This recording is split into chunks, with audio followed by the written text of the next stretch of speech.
Hey, everybody. Welcome back. Let's take a break with Stephen Shamus.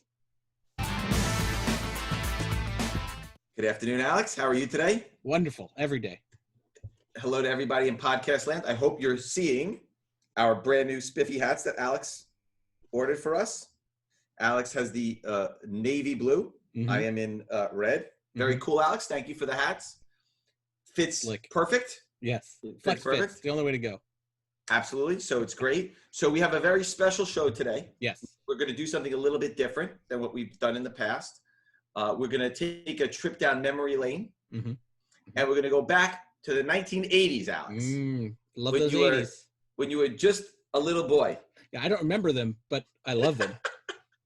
So you're a little boy. So I hope everybody out in podcast land can appreciate the kind of stuff that we're going to talk about today. We're going to reflect on some of the key issues from the 1980s that were very transformative, and they have stood up the test of time. And it will be interesting to look at these books, look at the population reports, look at how much they're selling for, and the nostalgic value of them. What we've noticed is that since people have been quarantined at home, that there's been a lot of nostalgia that's set in. And we've seen an escalation in pricing on sports cards, on comic books, and a lot of that revolves around key issues, what we call key issues, from really the 70s through the 2010s. Today, we're going to tackle the 1980s. Might be a couple of parts to it. Yep. And if you feel like we've missed anything out there in podcast land, please feel free to put in the comments saying, "Oh my God, you guys are crazy! How did you miss this book? What were you guys thinking?" So we're happy to take some feedback from the fans on this one. Like I said, some books we may not hit today. We'll get to in a couple of weeks, but feel free to put in the comments, and then Alex and I will take a look at them, and we'll probably address them at some future point. Alex, you ready to go? Let's do it. Let's go. So Amazing Spider-Man. This Popular is a title that was on fire. Really from 252, when they introduced the new costume, which also appeared in Secret Wars number 8. Yep. And then really that time of books, all the way through the end of the McFarlane run, sort of has a special place in people's hearts. So let's first talk about Spider-Man 252 and Secret Wars number 8. What can you tell us about those books, Alex? I can't remember what happened. There's something with a costume change that might still be people are into. I know it's some kind of like darker colored costume. It's the first appearances of Venom in the black costume. You get in 252 the first appearance, and then you get where it's coming from in Secret Wars 8. This costume turns out to be Venom, which is probably the second favorite character in the Spider-Man run next to Spider-Man. Venom has got his own movie. He's got another movie coming out, and people just constantly are into Venom. That train's never going away. Right, and Venom, of course, was created by a friend of Ace, Todd McFarlane, who's also well known for buying the Maguire baseballs, which is also currently showing on ESPN. Yep. And so that kind of takes you through the 298 run. So let's first take a look at Spider-Man 252, which came out in 1984. So you were really, really young. Yes. Very. And there are almost 1,250 blue label CGC 9.8s. So that's the population report, which we're going to refer to as the POP report from here on out. And those books sell between $500 and $600, which is, that is a decent amount of money for a book with that pop size. Yeah. And it's one of those sort of books that if you're building a collection, if you're starting a collection, if you want to be sort of part of the crowd that's collecting comics, you kind of have to have a copy of Spider-Man 252. Yes. 100%. So there are actually 8 9.9s. I don't know that I've ever seen one. I can't imagine what those would trade for. Wow. So then let's take a look at Secret Wars number 8, which also came out right around the same exact time with this black costume. And there are 3,531 blue label 9.8s with 778 yellow labels. there are a bunch of 9.9s and even 4 10.0s, and that book is a $275 to $325 book. So that's a very, very popular book to get signed. 778 gold labels. Probably a lot signed by Stan Lee, Jim Shooter, Jim Shooter, right? Those guys. So those are really two kind of cornerstone books. Mm-hmm. And then the next stop on the bus is really Spider-Man 298. Mm-hmm. And that is really the Spider-Man and Venom. That's the MCU as we know it today, and the Sony Venom, what leads to eventually Carnage in 344. So I remember those books coming out at the time, and Todd drawing Spider-Man in a way that no one had ever seen Spider-Man drawn before. And there were a segment of purists at the time who really didn't like the way that Todd, of course, drew it, right? The old school way of thinking. But the kids my age, I was a teenager at the time, embraced that aesthetic. And it's funny because that became that body that flexed all over the place. That became the Spider-Man body for really the next 25 years. Yeah. The web shooting all over the place. You know, Todd used to tell us stories because he was friendly with my father, and he would come to our store to sign copies. He would tell us you could follow the web from start to finish. He didn't just draw scraggly lines. You could actually follow the webbing all around, shooting all over the place. And Todd was meticulous. Yeah. We had some original art where Spider-Man is sitting on a pile of junk, and you think, oh, he just drew it. No, he would actually draw the tire. He would draw it as almost, it was picturesque. Yeah. And that really revolutionized Spider-Man. And 298 is obviously the first appearance of Eddie Brock. 299, and then comes 300, which is the mother of all the modern age Spider-Man issues. Yeah. So talk to us a little bit about 298 to 300 and how that led us to Venom and Carnage. I mean, when you're looking, when you're a reader reading off the newsstand, right? There's some comic magazines out there in the early 80s. There's some fanzines and stuff, but there's no internet. So you don't know 3 issues from now what's going to happen really. You know, I'm sure there was solicits for like, check out issue 300. It's going to be a big one. But how many other comics have that? How many other stories are like, oh, don't miss this issue. Don't miss that one. But when you get a buildup in 3 issues and you hit 300, I don't think they even do that now. That's a buildup. That's a buildup that they would squeeze into 6 or 7 issues, a whole trade paperback worth. Those 3 issues leading to 300, it's a blockbuster stuff. And when you see that 300 comic, you know, that's like one of the most iconic Spider-Man covers or covers of all time. You know, a funny story. I had a friend of mine who's a quite bit older. He was at a con with Todd McFarlane signing, and it was before 300 came out. And Todd had a cover, and he's like, "Oh, I'm selling original art. Are you interested?" The guy's like, "Yeah, I'd love to see it." He's like, "Oh, I had this covered Amazing Spider-Man 300. You know, it's $200." And the guy's like, "Oh, I would never spend $200 on a cover. Oh, that's so much money. Oh my goodness. What's that cover worth now?" I mean, honestly, 500,000, maybe. Yeah, probably more. I mean, it's only going to go up. So when you think of stuff like that in the early 80s, when those books were coming out, and late 80s, like the effect it had on comics, just that 300 issue. I mean, you can trace things going back to that. And in Spider-Man, I mean, that issue, those 3 issues and the whole Todd McFarlane run, I mean, we're still talking about it now, 20, 30 years later. So 300 came out in 1988. We'll talk about 344 when we get to the 1990s, because that's, that's Carnage. So that's for another day. On 300, on the blue labels, 9.8s, there are 1,016 copies. They printed a lot of copies. Remember, at that time, if you were a store owner and there was an anniversary issue, remember, shiny covers, anniversary issues, people ordered a lot of them. That book did not have a low print run.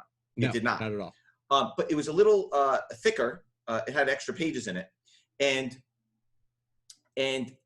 for it, I don't even think it's hard to get in high grade necessarily. But that book in a 9.8 today, with 286 yellow labels as well, $2,000 to $2,500. So that book has really cemented itself as one of the holy grails of the modern era of Spider-Man. Yeah. let's look back to another incredible moment. 1986, Batman: The Dark Knight Returns. Now, when this book came out, you could not find it anywhere. We used to go shopping at a store called Dragon's Den in Westchester, and this book was on fire. It was that year. It just seemed like that book, Green Arrow, Longbow Hunters by Mike Grell, and Watchmen. Those three books just dominated. Yeah. I'm surprised that Longbow Hunters didn't hold up the way the other two did. Yeah, I mean, the story holds up, and they used a lot of it, and they used a lot of story elements in Arrow. They used a lot of that Green Arrow stuff. Right. That noir Batman at the time, you and I both thought, I remember discussing it, that we really thought that the Batman Superman film would have just lifted from The Dark Knight Returns. I mean, why change it, right? Yeah. It's almost a perfect story. I don't know that you could get a more perfect story. Right. So talk to us a little bit about what the storyline was and why it was so important and groundbreaking at the time. Yeah, I mean, The Dark Knight Returns, I mean, basically you're getting a old Batman kind of end of days story. That's really what it was. Very political, extremely political. One of the things that that you see in this book is the idea of violence versus the problem. At what point does Batman is too violent to solve the issues? And fighting gangs, bringing in children to help with this war with the new Robin with Carrie. It's one of those books that if you were paying attention, you knew you had something in here. His argument with Superman, he beats Superman. I mean, nobody had that. No, if you bet me money, said, hey, there's gonna be a comic book, Batman's gonna beat Superman in the 80s, I'd be like, you're a liar. There's no physical way he could do it. Well, we see it, he does. It's a book that over time people try to replicate. People want to make their Dark Knight. And what about Carrie? Bringing in Carrie as well. Yeah. I mean, a female Robin in the 80s, I mean, that was huge. And she was great at it. Right. So Batman really dominated a lot of this era as well. So let's take The Dark Knight Returns, issue 1, 555 blue labels, 153 gold labels. There's one 9.9, but the blue labels sell for between $650 and $700. That's a very healthy. Yeah, I'm surprised there's not more, because that's a prestige format book. That's a hardbound type book. It's almost like it looks like a small trade paperback. And keeping those in good shape shouldn't be that hard, where you get a floppy where things are easily bent. The first prints sold out right away, and people were reading the book. Yeah. It wasn't a book that people kept slipped in a bag and shipped home. Those books also, almost out of the gate, were selling for $15 to $25, like almost by the time they hit the newsstand. Yeah. So, people got it. It got swept off the shelves. Then the second prints were on the shelves, and I think people were reading them. And I think that's probably what you were dealing with. Issue 2, 3, and 4, there's anywhere from 525 to 650 blue labels of all of them. There's 45 to 100 gold labels on all of them, and 2 through 4 are very affordable, $125 to $175 each for 9.8. So if you're putting a collection of the 4 together, it's really the first one that's going to cost you a lot of money.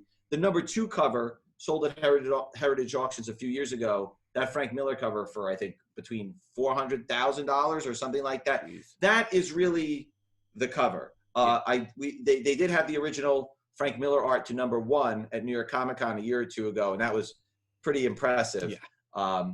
But that number 2 cover, it's amazing how many times creators have paid homage. Oh yeah. To that number 2 cover. You'll every 3-4 times a year, you're like, oh, Spawn did that, and this come. Yeah. And people love that's the homage cover, and even the number 1 they do the homage for. Sure. But number 2 just as much. So that leads us to some other Batman storylines. Mm-hmm. You have, and again, this is where Batman dominated the era. Remember, the Michael Keaton film came out in 1989. Yep. Jack Nicholson's Joker was unbelievable. And you have The Killing Joke in 1988. Another sort of seminal moment. The artwork from that stuff, those books, a regular nothing page is thousands and thousands of dollars. Yeah. And then you also have Death in the Family, Batman, which was also 1988. Yep. Talk a little bit about Killing Joke, Death of Robin and the influence, because the Death of Robin was sort of a separate issue, but remember, everything was sort of coming out all at the same time. Yeah, and I think Killing Joke, we were talking about with Dark Knight Returns, where it was a prestige format book. So Killing Joke, I think, was more marketed as a trade paperback style book. That was booksellers had that more than the Dark Knight, because it was a one-off, one shot. Multiple printings of the Killing Joke, but that kind of era of Batman of, this is a man who dresses up like a bat to solve crime because he's mad that his parents died. This is Frank Miller, Alan Moore. These guys delve into that so good and so well with their stories. And Killing Joke, that's another one of those books where, in the 80s when you have Watchmen and Dark Knight Returns, it's a think piece. You don't know what happens at the end. Spoilers, if you haven't read it, come on. But, does he kill the Joker? Did he not kill the Joker? I mean, people still argue about it today. Alan Moore won't say anything because, Alan Moore is a wizard who lives in a cave now. Self-proclaimed wizard.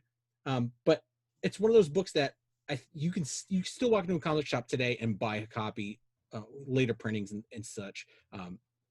Fantastic book. What's amazing also about the Joker is you've had two actors in the last 10 years win an Academy Award for playing that role completely differently. So the Joker has his own mystique and aura. I always say the superhero films are only as good as their villains, right? So a book like The Killing Joke, there's almost 3,000 Blue Label 9.8s, and they sell for between $150 and $200. What's interesting is all the other subsequent printings, they have different colors than the green ones. And also, I think that, hot pink, right? I remember the hot pink one. Brian Bolland, the way that Todd was associated with SpiderMan, Brian Boland's Joker was really the Joker. That was the look and feel of the Joker that everyone was familiar with. Now, switching gears a little bit on Batman, let's talk about, so first of all, DC had McFarlane do a cover to Batman 423 with that monster cape, which, if you look at Spawn, I think that was really the influence, right? He drew that and was like, oh, that's it. That's a look that I love. Yeah, right. I'm going to take Spider-Man and put him in the Batman cape. Yeah. And he was the first one to ever draw that big, elegant, giant cape, like wings. Yeah. Again, at the time, it was like, is this okay? Like, can I do? But Todd didn't. Todd was way ahead of his time. Yeah. And so the 423 book, which only has 101 blue labels, I think that kind of took people out of nowhere. Yeah. 49 yellow labels, which is probably all signed by Todd. Yeah. That's a $600 book today. Again, that's a key piece in a collection. And honestly, I would buy a 9.8 blue label, and next time Todd does one of those in-house signings, I'd send it out, crack it, and get it signed, because that is mint. Yeah. And then on 426 through 429, what's interesting to me is they had a call-in number where you could vote on the death of Robin, and the fans killed Robin. Yeah. And it was funny. 426 came out, Death in the Family. Nobody knew what was going to happen. Then 427 came out, and then 428 came out where he died. And then 429 had the Joker cover. Yeah. It wasn't until 428 came out and he died that the 426 started going up. The 426 did not start rising until 428 came out. I remember those times. It was really remarkable at the time. 426 and 427, there's 152 426s, 108 427s. The Mignola covers are unbelievul. Some of his best Unbelievable. work. I do agree with you. I agree with you. Mignola's best work. Yeah. Very striking. He nailed it. It was one of those things where you looked at it and you're like, he nailed it. Yep. My favorite cover is the Joker cover. I think that the Robin 428 cover has become iconic in its own right. Yep. The 428 issue, there's 160 blue labels, $375. The 427 has it with the phone number, without the phone number. They're around equal pricing. And then the 429 book, there's 226 blue labels, and it's about $100 book. All very affordable. And I do think as people become nostalgic, these are very low blue label runs. I think as people, again, talking about nostalgia, talking about over time, they are the black covers. They chip very, very easily. Yeah. And then interestingly enough, back at our ACE show in 2018 in Arizona, DC was allowing us to reprint a vintage issue. And we decided to go ahead and reprint number 428. And it was a foil cover, and DC put a beautiful wrapping on it. It was a beautiful foil cover. And that book, there's only 21 9.8s and 107 gold labels. I think people probably had Mignola sign them and a few other guys, I think, right? And 9.8s blue labels are about $125. So all are very, very affordable. By the way, we only printed like 3,000 copies of that book. Yeah, so there's not many of those out in the wild. Yeah. Way, way, way rarer than the other ones. Yeah. So that covers us on Batman. Okay, Alex. So, and moving right along with Todd McFarlane, who seems to dominate this list. Incredible Hulk number 340 from 1988. Now, that cover, interesting story. So Todd used to come to our shop and with all his portfolios that he would get from Marvel and DC. And he would always get fresh stuff. And he would come to the shop and my dad would trade baseball cards, hockey cards for original artwork. And at one of these times, Todd had picked up the cover for Hulk 340. And it was one of the books that my dad wanted. He said, nope, it's for Peter David. So he gave that cover to Peter David.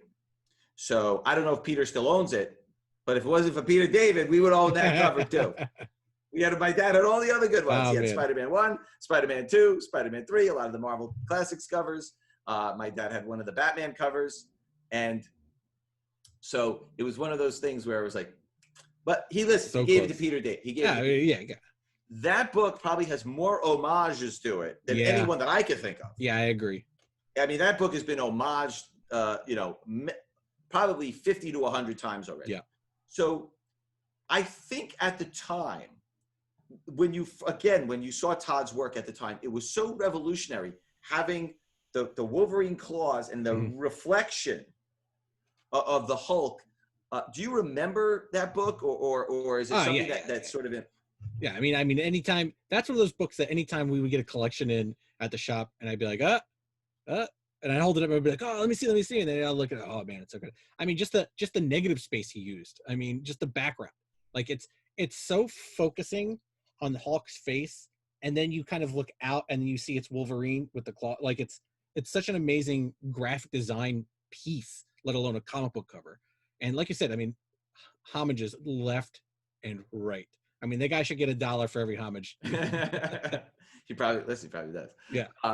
So there are 703 blue labels, 257 9.8 yellow labels, and that book is about a $600 to $700 book. Also, another book where I'd buy a blue label, I'd crack it, I'd get it in to send it to Todd the next time he does a signing. Again, it's an iconic classic cover that people just remember. It's just one of those striking covers. I remember even back in the late 80s, early 90s, that book was $20 or $30 like right out of the gate. Again, it was like Spider-Man 300. That book was, and Dark Knight Returns. Those books were never really cover price on the shelf, buy it and take it home with you. And even back then. Yeah.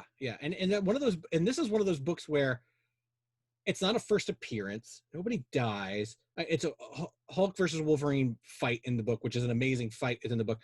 Of course, those are always going to do well, but nothing happens where it's like, oh, that's a significant book. It's all about that cover. All about the cover. And the inside interior from Todd. It's nuts. Fans out there, if you feel like we've missed something, let us know. We'll address it at a later time. Yeah. We're going to do this for different eras at different times. We're going to do some other shows in between, but we will catch you again on this trip down memory lane. Thank you, Alex, for a wonderful show today. Thank you. Always a pleasure, sir. And we will see you next week at the same bat time. Same bat channel. Thank you, everybody.